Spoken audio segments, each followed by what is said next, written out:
Texte de Maël Combila.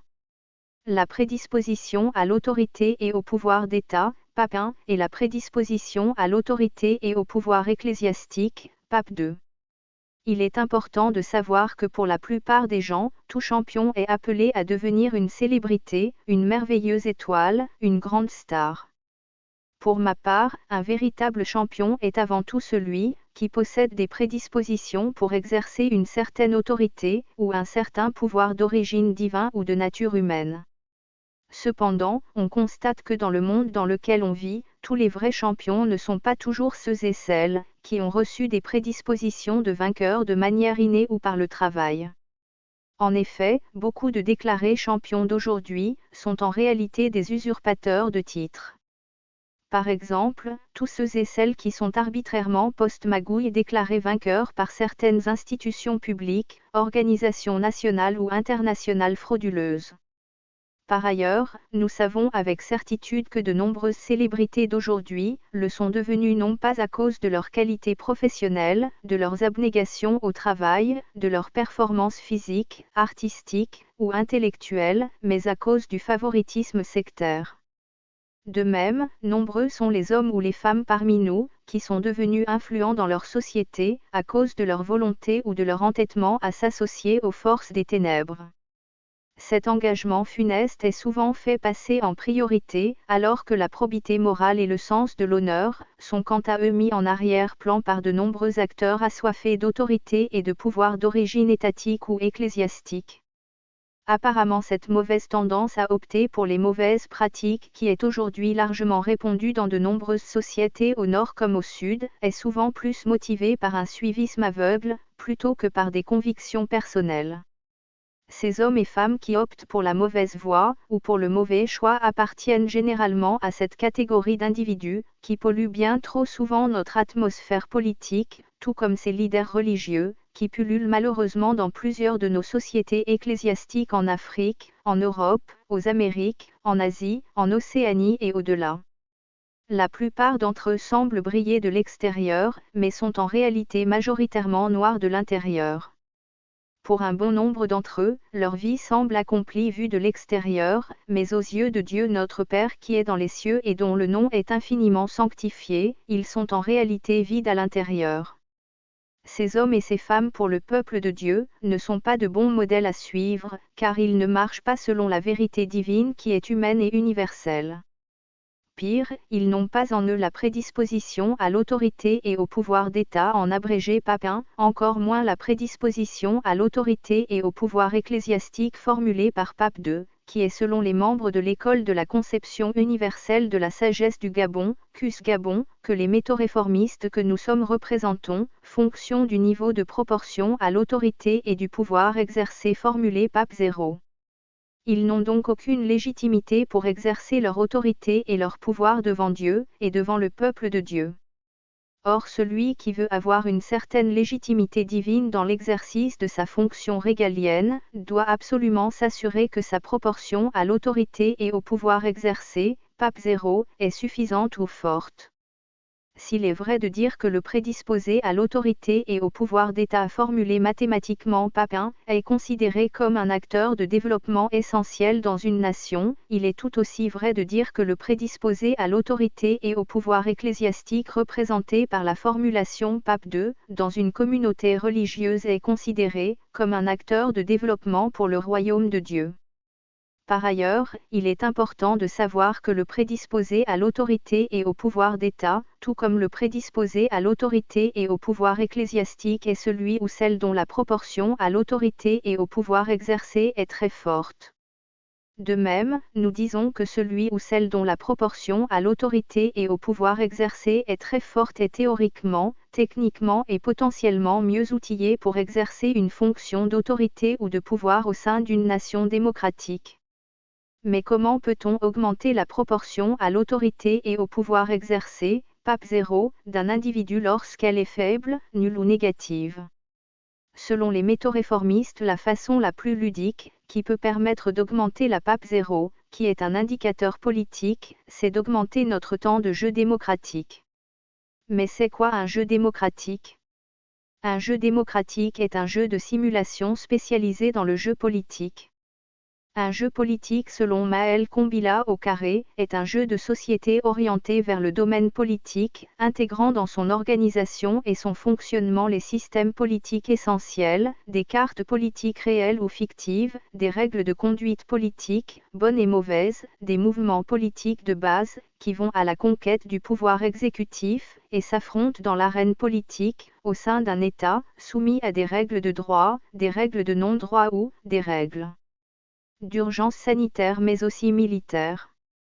Rappelons que l'État dont nous faisons allusion appartient à une NAS, classique ou évolutive, comparable à une nation, conservatrice ou progressiste.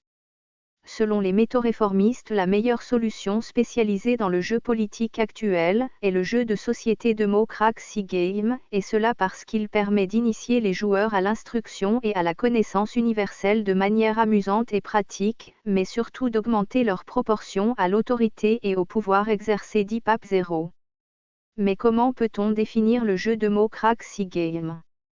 Le jeu Democracy Game est un jeu de société spécialisé dans le jeu politique, et destiné à éveiller ou à développer la conscience politique des enfants et des adultes, en favorisant leur instruction et leur connaissance universelle de manière amusante et démocratique.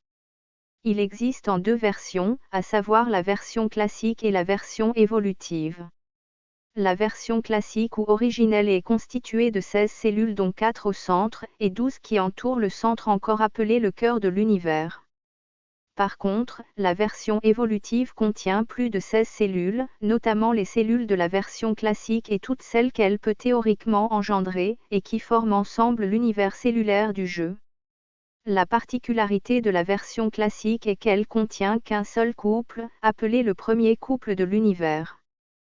Par contre, la version évolutive ou progressive comprend plus d'un couple. Le couple originel est composé de deux ensembles, à savoir l'ensemble à droite des deux yeux, qui comprend 8 cellules côte à côte constituant une paire, appelée la paire d'Adam, et l'ensemble à gauche des deux yeux, qui comprend également 8 cellules côte à côte constituant une paire, appelée la paire d'Ève. La paire d'Adam est formée d'une colonne identifiée comme Y et une autre identifiée comme X, alors que la paire d'Ève est elle formée d'une colonne identifiée comme X1 et une autre comme X2. Les colonnes d'Ève sont aussi appelées les gènes d'Ève, alors que les colonnes d'Adam sont aussi appelées les gènes d'Adam. L'ensemble des gènes d'Adam peuvent être associés ou liés à un point B ou β, et l'ensemble des gènes d'Ève quant à eux peuvent être liés à un point A ou alpha. Le point A et le point B appartiennent à une même droite nommée D0. La droite D0 est la droite des origines comparable au droit des origines de l'humanité, donc au droit divin. On parle aussi d'état de droit divin. Le jeu politique Democracy Game est un jeu, pour les hommes et les femmes politiques en puissance, c'est-à-dire en devenir mais aussi confirmés. Mais il est aussi particulièrement adapté pour les enfants et les adultes amoureux de la démocratie, attachés aux droits civiques, ou en quête d'instruction et de connaissances universelles. Mais quelle est l'origine du nom Democraxis ? Le nom Democraxis est inspiré du mot démocratie, mais aussi la contraction des mots démonstration, action de démontrer, de rendre évidente la vérité d'une loi scientifique, d'un raisonnement, d'une donnée objective, démonstration d'une théorie, crack, personne qui se distingue dans un sport ou personne qui se distingue dans une spécialité quelconque. Le nom de mot et crack est associé au nombre 6, qui renvoie au 6e jour de la semaine selon le calendrier chrétien qui précède le 7e jour qui est le jour du repos du Seigneur Dieu. Notons que le terme démocratie, du grec ancien démokratia, combinaison de démo, territoire, de diastai, partagé, puis, peuple, en tant qu'ensemble de tous les citoyens de la cité, et kratin, commandé, désigne à l'origine un régime politique dans lequel tous les citoyens participent aux décisions politiques au moins par le vote.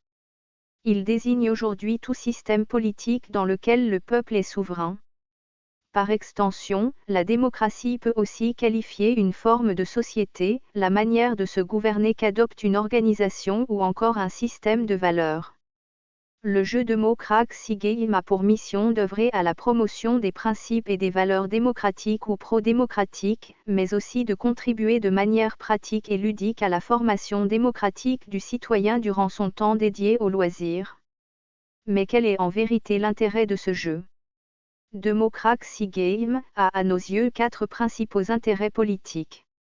Le premier est qu'il permet aux joueurs d'entrer dans le monde politique en éveillant sa conscience politique réelle par le moyen de la simulation ou du jeu de société.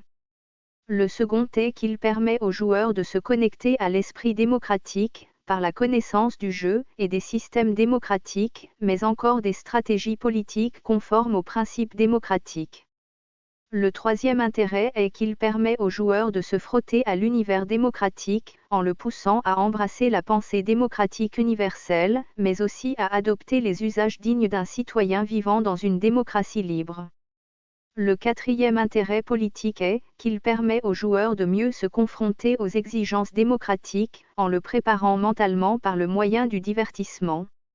Mais de mots Crazy Game a aussi plusieurs autres intérêts, notamment à savoir économique, social, environnemental et religieux. Du point de vue économique, il permet notamment aux joueurs membres d'un club de gagner de l'argent en enregistrant les résultats de leur partie en ligne ou par messagerie, de référencer leurs victoires et d'augmenter leurs gains annuels dans la banque du club. De même, il permet aux joueurs participants à des compétitions locales ou internationales de gagner des revenus liés à leur participation à travers des prix remportés, des partenariats, des mécènes, des sponsorings ou des dons reçus. Du point de vue social, de mots Crazy Game permet de rapprocher des citoyens entre eux par le moyen du jeu de société. Mais il permet également de renforcer les liens entre les membres d'une même famille, lors d'une partie familiale dans la bonne humeur par exemple. Du point de vue environnemental, de mots Crazy Game peut permettre d'améliorer l'acuité visuelle du joueur au sein du milieu dans lequel il évolue, mais également de renforcer son sens de l'orientation dans l'espace-temps. Pour finir, du point de vue religieux, de mots Crazy Game peut permettre aux joueurs de mieux connaître Dieu, en les rapprochant de la lumière, et en les apprenant à cultiver le jardin qui leur a été confié. Mais comment se présente le jeu de mots Crazy Game et comment y jouer? Pour le savoir, consultez le guide politique du jeu politique de mots Crazy Game ou contactez le concepteur du jeu Maël Kombila sur sa page Facebook ou par mail sur maelkombila2020@gmail.com. Sur ce, je vous remercie pour votre écoute et vous souhaite d'augmenter votre PAP 0 pour votre plus grand bien. Ce message est un message de l'entreprise Pandore Énergie Internationale lancé par Maël Kombila au carré en 2020 à Libreville au Gabon.